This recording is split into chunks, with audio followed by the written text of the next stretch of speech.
Ayan, dito po yon yung transmission na yung Mazda Tribute. So, transmission rebuild at saka yung makina po.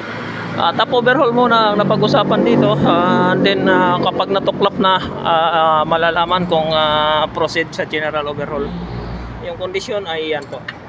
Wala po yung aking camera.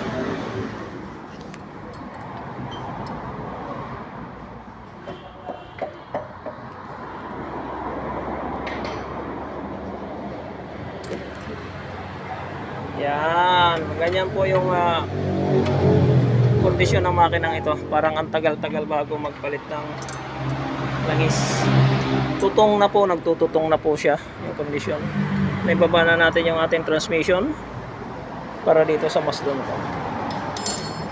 Mazda Tribute, dito po ito sa Global Pinoy Automatic Transmission Specialist. Ayan o, Global Pinoy Automatic for Life.